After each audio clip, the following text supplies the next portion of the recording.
A quick note before we get into the episode. Oversharing is a podcast for entertainment purposes only. It is not a medical podcast and does not constitute medical or psychological advice. Always seek the advice of your physician or mental health professional. Let's do some intentions. Hi, Jordana and Dr. Naomi. Love the pod and all that you do. I appreciate both of your viewpoints and always look forward to the episodes. I'm a longtime listener, but first-time caller, and I have a work-related issue for you. I'm in sales and I'm 100% commission-based. That's a large percent. Yeah. I love my job. I enjoy the clients and the people I work with. I also enjoy the sales process and closing a deal. I recently asked for a bump to my commission. I'm currently being paid 17% and asked for a raise to 20%. I should note that the previous 3 employees in my position had all been paid between 21 and 24%. I took a lower starting percent as I was new to the industry and didn't have the experience. My averages are now roughly double that of my predecessors and have been for over 6 months. When I asked for the bump, I was denied, but not just denied, I was belittled. I was told that I will never be as valuable as a manager of mine that was in the meeting, and I'm lucky to get paid what I do. Ouch. I was also told that I work less hard than some of the other employees in different positions, yet make more money. Double ouch. And what did that have to do with my compensation? Lastly, I was told that I should be grateful to even have this position and opportunity. Please keep in mind that I've been told by not only my direct manager, but numerous people in the industry that my numbers are far above industry standard and my rate of pay is considerably lower. I could have dealt with, no, we can't increase your commission percent, it's just business. But this seems personal. By the end of the meeting, I left in tears. I have never felt so attacked when asking for something I truly believe I deserved. For me, this was less about the actual percentage and money and more about being compensated equal to the men that came before me and being shown I was appreciated within the company.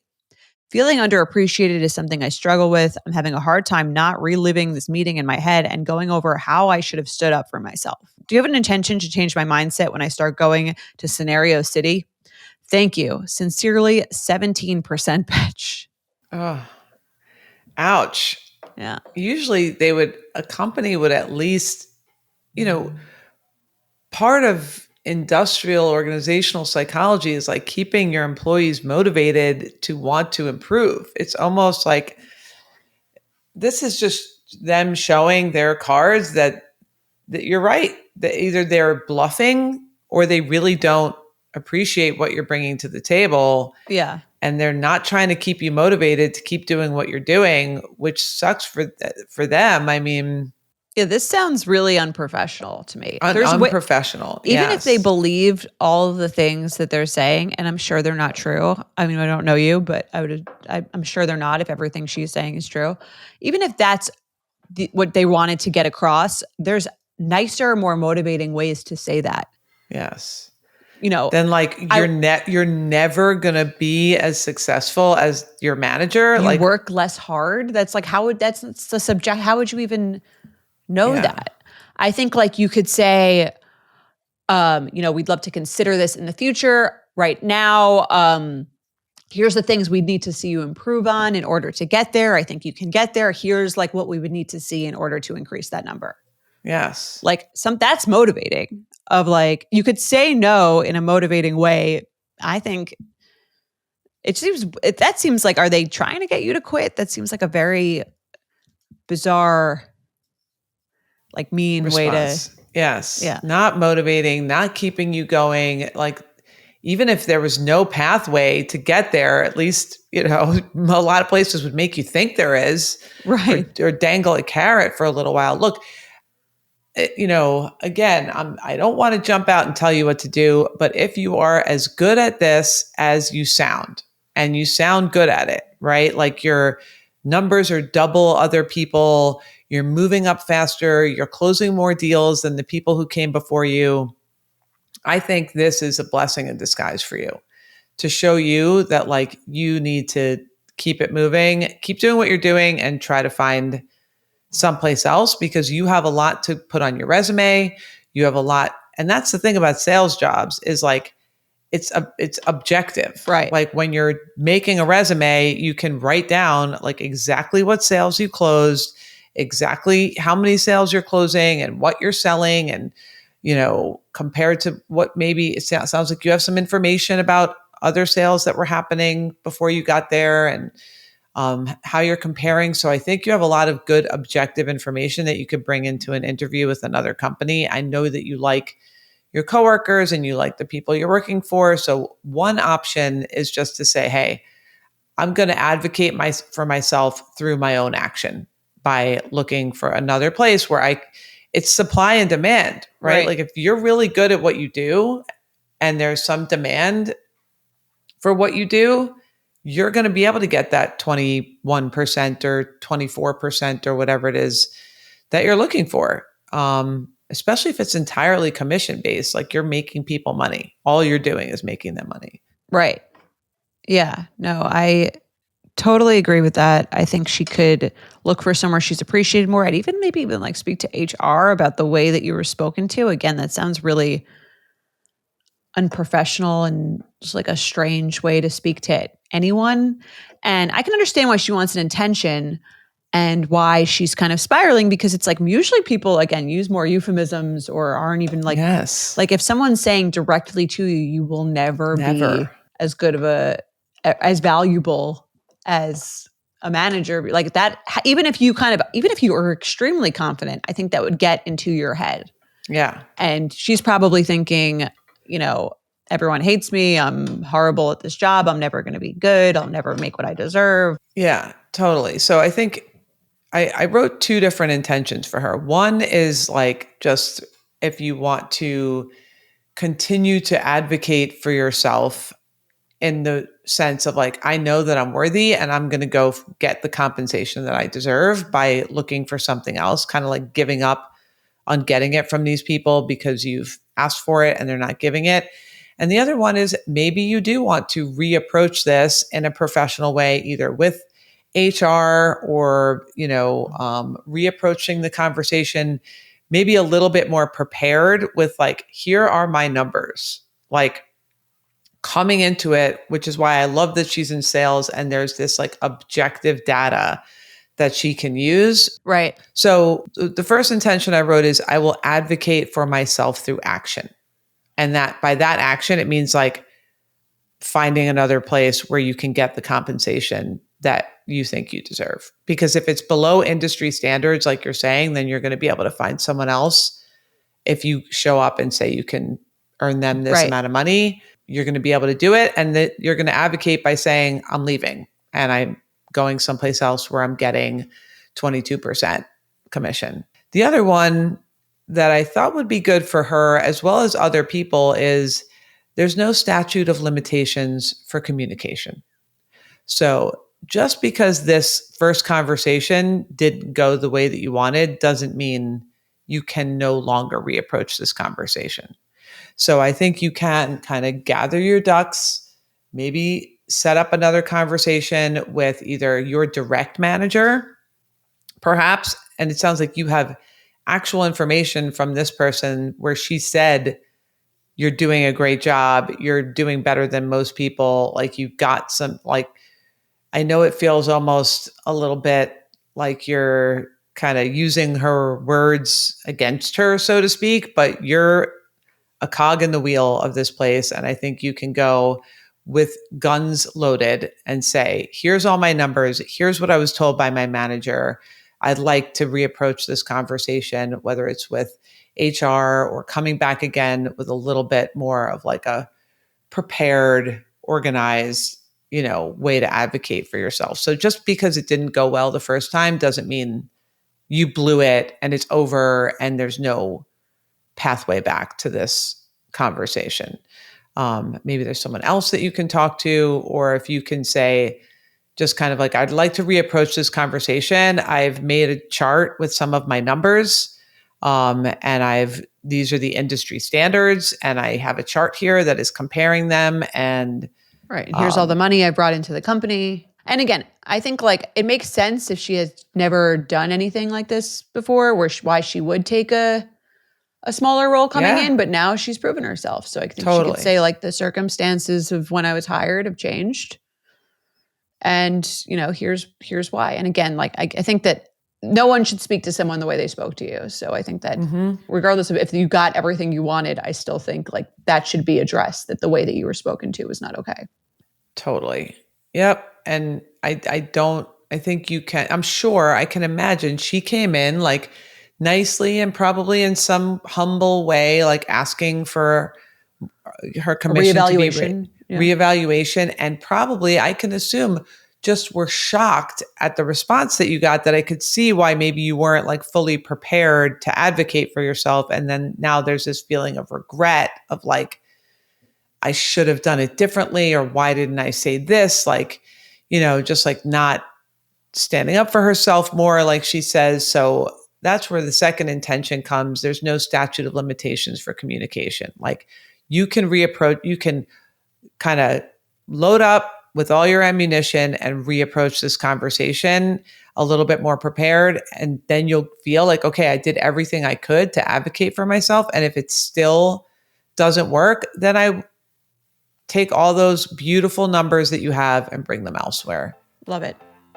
All right. Good luck. Good luck. Keep us posted. Yes. Let us know if you take any of this advice. This would be really helpful. Yeah.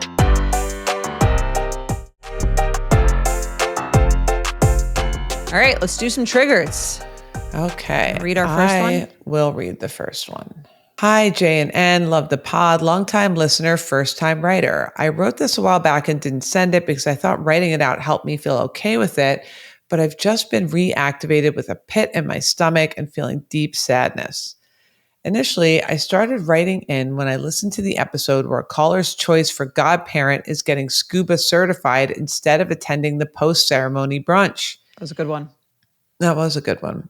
A new baby was born into my family, and I'm so blessed and love them so much. The new parents asked me if person X would be a good choice for a godparent. I responded with a longer, more thoughtful message, but to the effect of, yes, they would be great, and you should choose who's best for you and your child. The conversation has me feeling disappointed since I am the godparent to their first child. And while I didn't necessarily expect to be the godparent to this child, it definitely has been a thought of mine. I keep thinking that they still might ask me. Crazy, I know. So I need an intention to stop feeling hurt by not being chosen again and to stop thinking that they may still choose me. I got triggered all over again when they said I really need to ask the sibling regarding the second godparent. So now I'm back to thinking, so you really aren't going to ask me then? Am I just triggered because I wasn't chosen again? Triggered because they couldn't be upfront and took this roundabout way of telling me it's not me? What can I do to untie this knot in my stomach and stop feeling so hurt by this? Signed, childless godparent to 1 out of 2. This is interesting. So she's feeling triggered because she wasn't asked to be the godparent of the second child, even though she was of the first. Yeah. Which to me, I mean, again, we don't really do godparents in the Jewish religion. So I'm not like fully sure what the expectation is. Is it like you're the godparent to all the children if you get one? Or is it the kind of thing where you'd kind of want to spread around the honors? I think everyone's different, but I do think it's very common to want to spread around the honors. 1, because then you get to honor more than one person.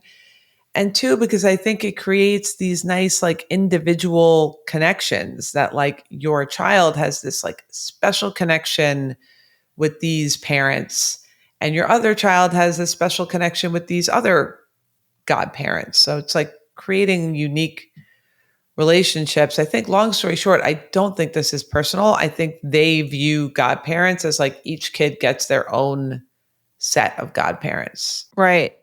And it's not, if you were the most amazing godparent in the world, which I'm sure you are, I don't think they would give their second child the same godparents regardless, is the vibe that I'm getting here. Yeah. And if they're asking you, it's probably because they don't think it's offensive that you're not. Right. If they're asking your opinion on how this person would be as a godparent, I assume it's because they assume you know that you've already been the godparent, so you wouldn't again. They probably think you're like the safest person to ask.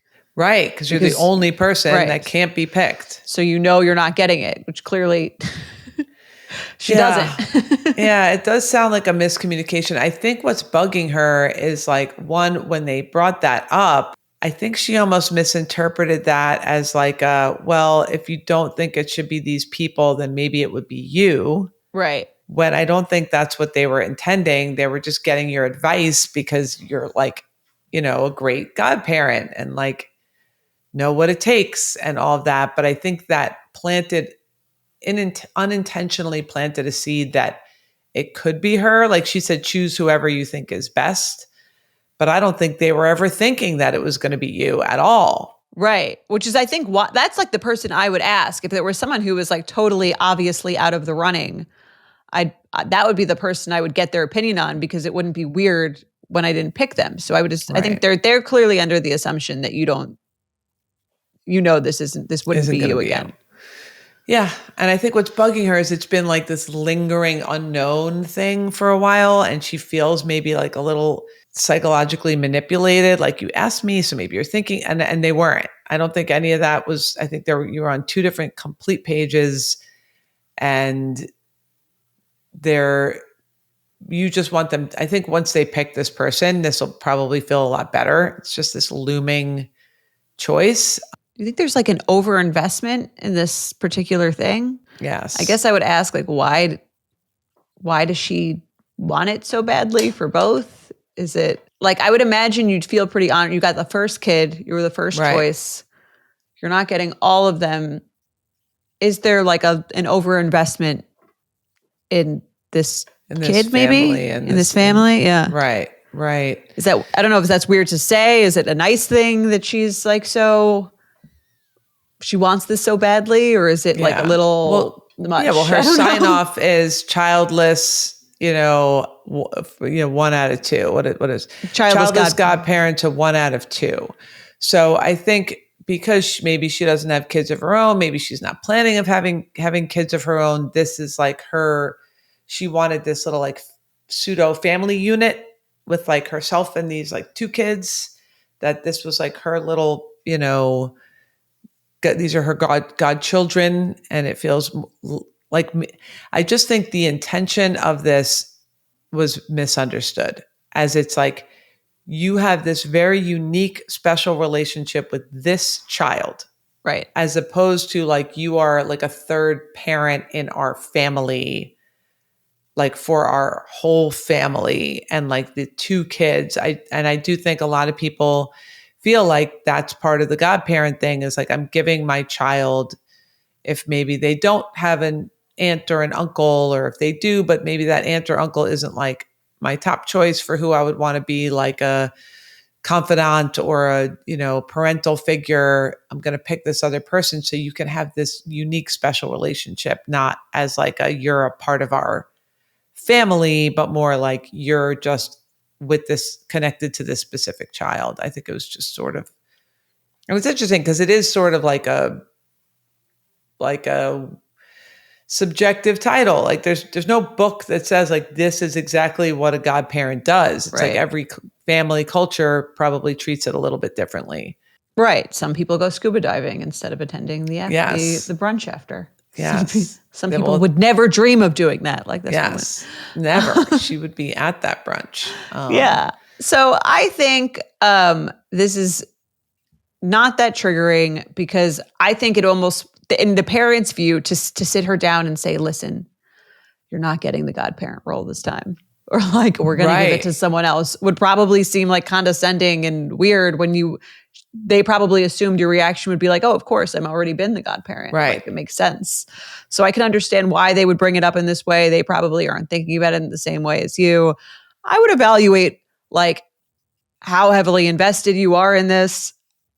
I would give this like a 3. Yeah.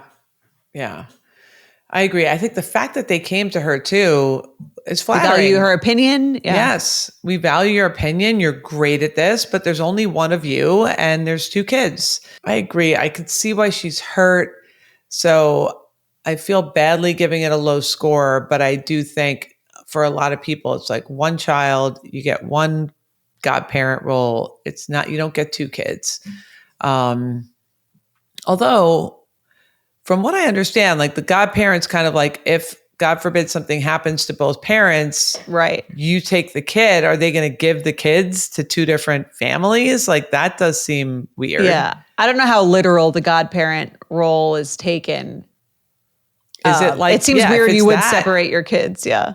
then you wouldn't really separate your kids. So I could see, again, maybe this is a communication thing of like, oh, I kind of thought part of the godparent is like, if something happens to the kids, I would take them and like, I would want to take both of them. Right. And that's a different conversation, right? Like maybe some people imply that is the godparent role. And maybe that's an actual real thing that needs to be clarified. Like when I write my will, I have to write like, who's going to take my kids if God forbid we both died in a plane crash or a car crash or whatever. You're not dispersing them all throughout the...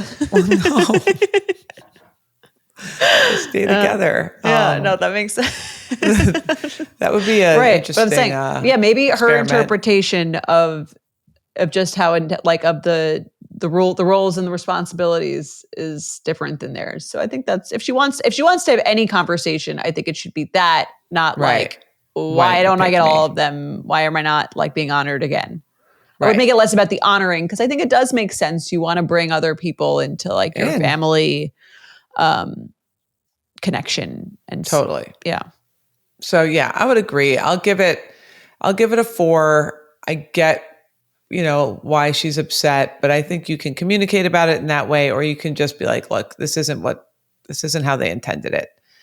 So don't take offense to it. You have the one, you got picked first. Yeah. All right, let's do another one. I'll read it. Hi, Dr. Naomi and Jordana. I love the pod and I've listened to every episode. Thanks for doing all you do. I have a trigger scenario I would like some other perspectives on. This past weekend, I was involved in a college group of friends and their partners getting together. We all live in different cities, so we usually organize a time once a year for us all to meet up. That's so nice. Yeah. 2 of the couples live in the state that we picked this year, myself and my husband, as well as another couple. I will call the other girl hosting Amber. We both hosted 2 couples at our houses for the weekend. When it came to plans, I had expressed interest in having a time for everyone to come to my house, as my husband and I had just bought our house a few months ago and wanted to show it to everyone. We went out to dinner a few of the nights, paying for our own share using an app that splits it between everyone. Amber made plans for the whole group to go to her house for dinner and drinks and to discuss a book that we've all read. You guys are really in sync. Look at that. My house get-together idea was overlooked, but I honestly was whatever about it and I did not harp on it. We went to a restaurant before Amber's house, gathering as a group as we were all out doing fall activities together and all ordered appetizers and drinks. We then all went to her house for the evening and they had pizza, charcuterie, and beer and wine for us. The last day of the trip comes and I log onto the app that splits costs and stuff and come to find that Amber and her husband had charged everyone for the food and beverages that they provided at their house that night. There was no prior discussion of this at all. To top it off, I only had 1 slice of pizza since we had gotten apps before the gathering, not knowing I would be charged a set price for the gathering at her house. To top it off even more, when we were all saying goodbye on the last day, another girl going back to their house from the group was talking about eating leftover pizza from the previous night. That how dare you have another slice of a pizza that I paid for. The pizza we all split evenly and didn't all get to enjoy to the same extent. I was quite shocked at this. Should you be offering to host a night at your house if you can't afford it? Shouldn't you make it clear to everyone beforehand that you are expecting compensation? It's not even that I care about the money and pizza. It's the principle of the matter. I'm not sure I'm being old-fashioned on this topic or if it is actually tacky and rude for this couple to charge everyone for the food and beverage for the night. I would have never charged anyone for coming to have food or drinks at our house. Looking forward to feedback. Love, a flabbergasted Betch.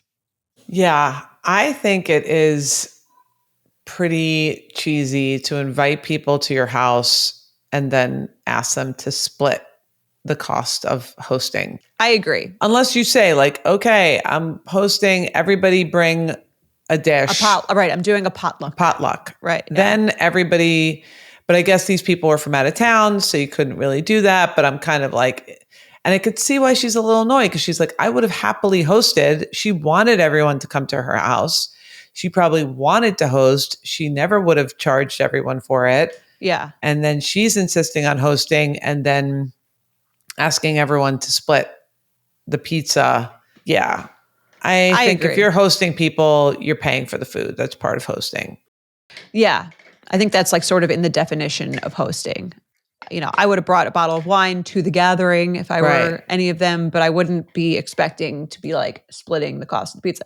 Wouldn't bother me that the friend had the leftovers. I would just be like, Yes. that part I think is like, okay. I mean, and sometimes you go to a group dinner, you order less than other people. One person's drinking, one person's not. You kind of just split it anyway. I think the fact that she had one slice of pizza is not really super relevant to it. Right. But I do think that it is triggering to be charged when you're going to someone's house for like the food that they're providing you. I think that's pretty tacky. I've never heard of that. I could see maybe unless you're more unless you're like, I'm host, if we're looking for a place to host the pre-prom, like I could do it, but like, could we all chip in for that kind of thing? If it's like a big event, but if you're like, everyone come over for some pizza and whatever, like I do agree. It's right.